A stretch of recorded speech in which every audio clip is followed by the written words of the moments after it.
Mayong buntag sa tanan nga naa diha sa Pinas.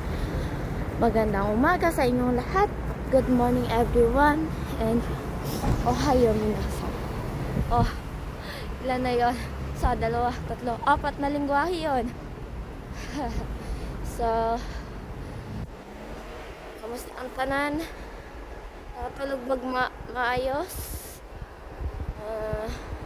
Ako, as usual, natutulog ako mga 12 to 1 and then nag-wake up ako na around 8.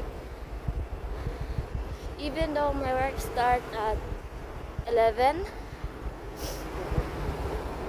kailangan ko gumising na maaga kasi nga may routine akong pina-follow everyday.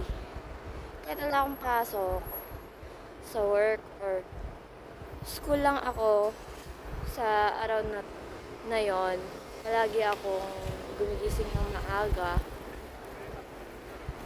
Unless na lang kung I'm not feeling well.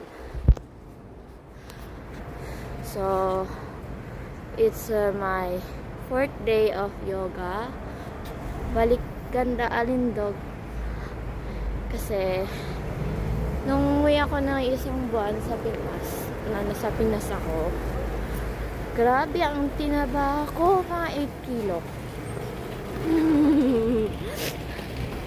Now, I lose around 3 kilo for just 5 days. Tamang diet lang. More.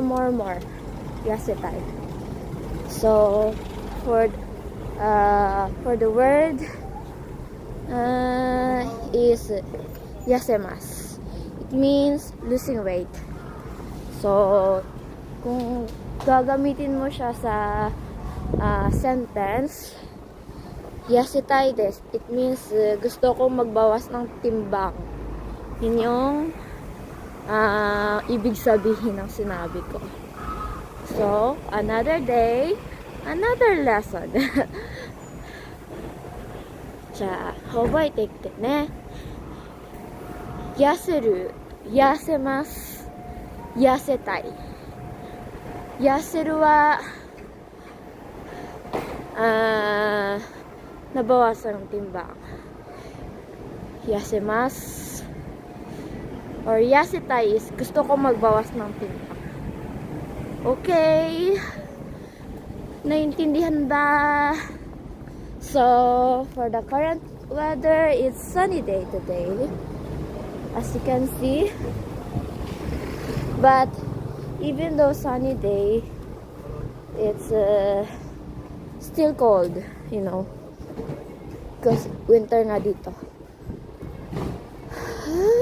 But I feel good with this merong sunlight. Kailangan din natin ng vitamin, skis. Okay. Pero pinagsasabi ko, hindi ko na maintindihan sarili ko. Minsan, naglalag pa yung utak sa umaga. So, I'm now head to work again as usual. As a worker here in Japan, I need to work hard. Even in my worst days, I'm not feeling I need to go to work. Alila ng pera.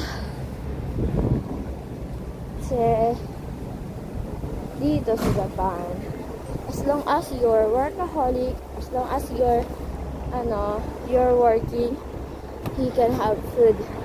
You're not begging to anyone. Diba? Ako, inaubos ako ng Moyang Pinas. Umutang pa ako ng 40 kalapad sa asawa ko. Kaya, binayaran ko naman, pero naubos ako. Yung ipon ko ng buong taon, ubos.